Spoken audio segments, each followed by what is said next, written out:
إن تنصروا الله ينصركم ويثبت أقدامكم.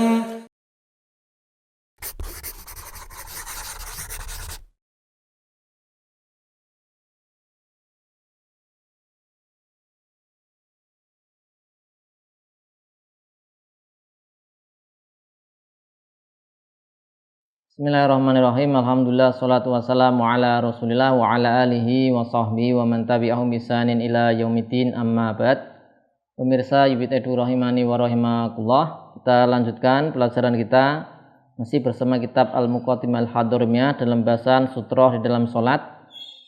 Sudah kita bahas bahasanya hukum sholat menghadap sutroh, yaitu hukum menjadikan sutroh di hadapannya adalah ketika sholat hukumnya sunnah, ya. Dan telah kita baca di antara dalilnya adalah dari sahabat Ibnu Umar radhiyallahu anhu, anna Rasulullah sallallahu alaihi wasallam kana idza kharaja yaumal id amara bil harbah fatudau baina yadayhi fayusalli ilaiha wa nasu wara'ahu wa kana yaf'alu dzalika fis safar. Hadis riwayat Bukhari dan juga Muslim. Ya, harbah ini adalah semacam tombak, ya. Jadi ketika Nabi sallallahu alaihi wasallam keluar untuk sholat id, merintahkan untuk apa? Ada harbah, ya, semacam tombak, kemudian diletakkan di hadapan beliau, kemudian sholat menghadap ke harbah tersebut, ke semacam tombak kecil itu. Kemudian ukuran sutroh sudah kita sebutkan, seukuran apa? Mu'khirati atau mu'akhirati ar-rohil, di sekitar 2/3 zira'. Kemudian jarak antara orang yang sholat dengan sutroh minim, yaitu maksimalnya 3 zira'. Tidak boleh lebih dari itu, ya. Boleh kurang tapi nggak boleh lebih, ya. Maksimalnya yaitu 3 zira'. Kalau lebih dari 3 zira', yaitu sekitar 150 cm, sekitar 1,5 meter, lebih dari itu tidak terpenuhi syarat sehingga tidak teranggap, tidak bisa dinamakan sutroh secara istilah atau secara syar'i, sehingga belum teranggap melakukan kesunahan. Kemudian kita lanjutkan yang dikatakan oleh musannif. Beliau mengatakan fa illam yajid, ya, jika tidak mendapatkan, ya, fa illam yajid, ya, tidak mendapatkan sutroh, ya. Fa illam yajid basato musollan, yaitu dia hamparkan hamparan, ya, semacam sajadah permadani, ya, karpet dan seterusnya, tikar, au khoton, atau dia menggaris, ya, atau menggaris, ya, menggaris di hadapannya, ya. Menggaris bisa tul, memanjang, bisa ardon, melebar. Ya, digaris dari kaki sampai ke arah kiblat. Ya, kita lihat dalil yang mendasarinya tentang garis, ya. Dan tadi kan disebutkan kalau tidak ada dinding, tidak ada tiang dan yang lainnya, ya, tidak ada benda-benda tinggi, maka dua pilihan kalau di sini di matanya pakainya atau, ya, basato musolan au khoton, menggelar permadani atau hamparan, ya, atau membuat garis, ya. Tapi lebih utama, ya, ada di sini lebih utama apa? Bastu musolan daripada menggaris. Karena dengan menggelar sajadah ini lebih nampak jelas, batasannya lebih jelas, ya. Fisiknya itu lebih jelas daripada menggaris. Tapi menggaris pun masih dibolehkan, teranggap gitu loh, teranggap sebagai sutroh. Ya, sebagaimana hadis Abu Hurairah radhiyallahu anhu, anna Rasulullah sallallahu alaihi wasallam qala idza shalla ahadukum falyaj'al tilqa'a wajhi syai'an. Jika salah seorang dari kalian salat, maka hendaklah dia jadikan sesuatu di arah depannya. Wa ilam yajid fal yansib ason. Jadi kalau tidak ada, maka dia tancapkan, tegakkan tongkat, ya. tongkat, tombak dan semisalnya. Wa illam yajid mau ason, jika tidak ada tongkat, falyahtut khoton, hendaklah dia menggaris. Tsumma la yadurhu ma mara amamahu, maka setelah dia menjadikan sesuatu menjadi sutrah, tidak mengapa ada orang lewat di depannya, di balik atau di tempat setelah sutroh, maka tidak mengapa karena sudah ada sutrohnya. Ya, saya Mustadib Al-Bugha mengatakan wa yakunu, kalau menggaris nih ya, menggaris. Wa yakunu min maudhi'i qadamaihi ilal khot. Ya, salah satu adru faqal. Ya, jadi apa namanya? Dari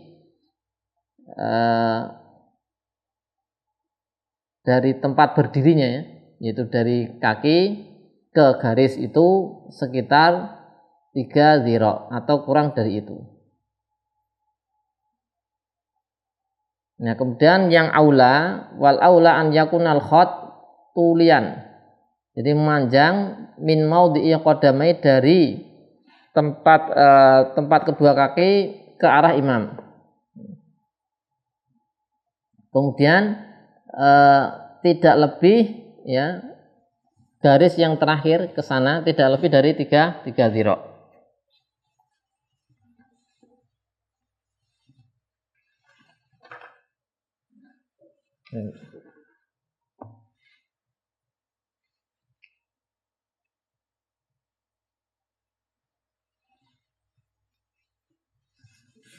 Ya, ini kalau dia tidak didapatkan sutroh yang semisal ini ya.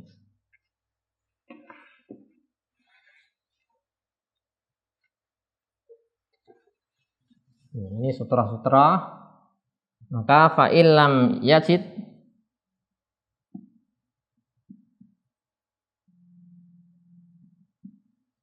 maka basata musallan,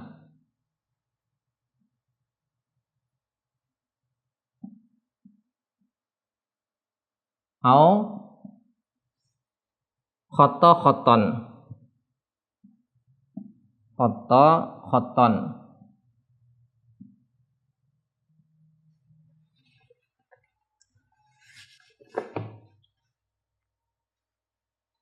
Jadi ketika sholat kita cari dinding, ya, dinding yang permanen ya, atau semacam dinding adalah tiang.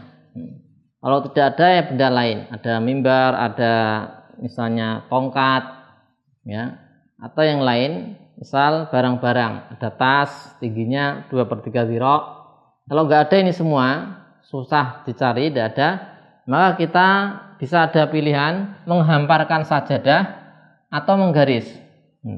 Kita hamparkan sajadah di hadapan kita, sehingga sajadah ini di akhir sajadah situ menjadi batas, sehingga nanti kalau ada orang lewat di setelah sajadah tidak mengapa. Sajadah yang kita hamparkan bisa menjadi sutroh. Itu lebih bagus daripada menggaris, dan menggaris menurut ulama Syafi'iyah sudah mencukupi juga sebagai sutroh. Saya Mustadib Al-Bugha tadi mengatakan di Al-Mardiyah, digaris dari tempat kaki mengarah ke depan, ya, mengarah ke depan, tidak sampai tidak lebih ya, tidak melebihi 3 zira, karena tadi kan jaraknya 3 zira, tidak melebihi 3 zira, garis sampai tidak melebihi 3 zira. Dan menggaris bisa memanjang, bisa melebar, ya, bisa pula melebar. Fa illam yajid basata musallan au khattan khatton wa yandabu daf'u almari hina idzin.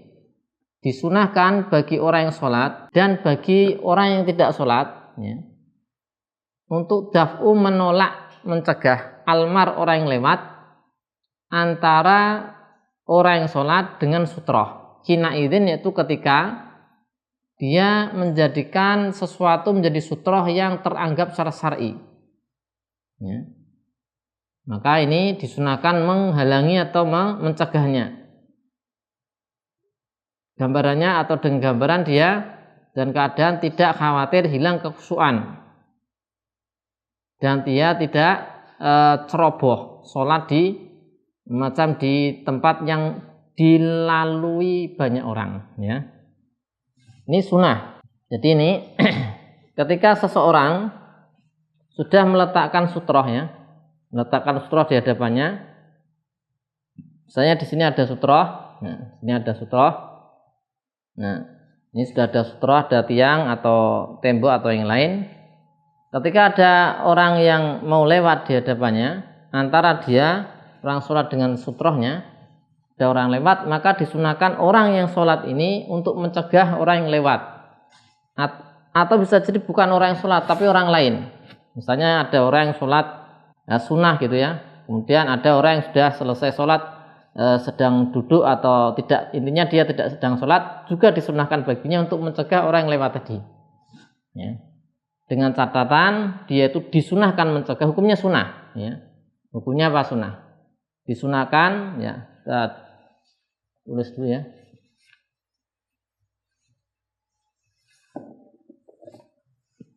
Yustahabu atau yundabu daful mar, yundabu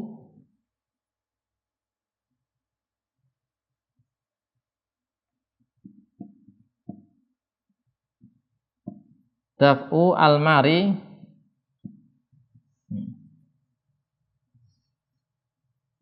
dengan syarat, ya, dia apa? Istataro bi sutroh muktabaroh, atau dia menjadikan ja'ala syai'an sutrotan muktabarotan. Kemudian lam yuqassir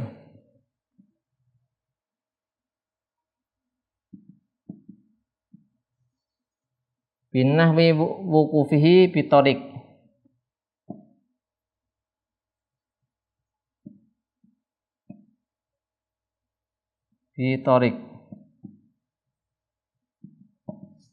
ya, ini bisyartoin, ya, bisyartoini.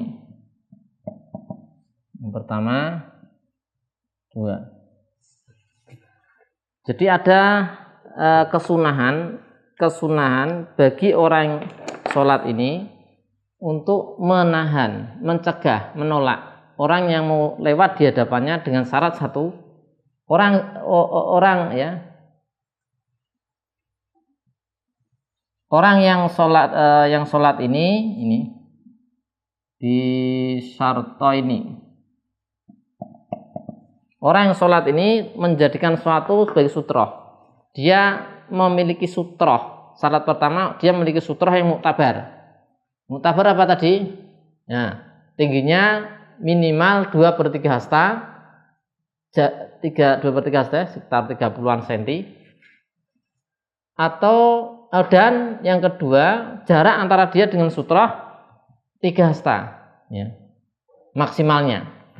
Nah, kalau sudah dia punya sutroh, ada orang yang melewat, disunahkan untuk mencegahnya. Orang yang sholat disunahkan, hukumnya sunnah.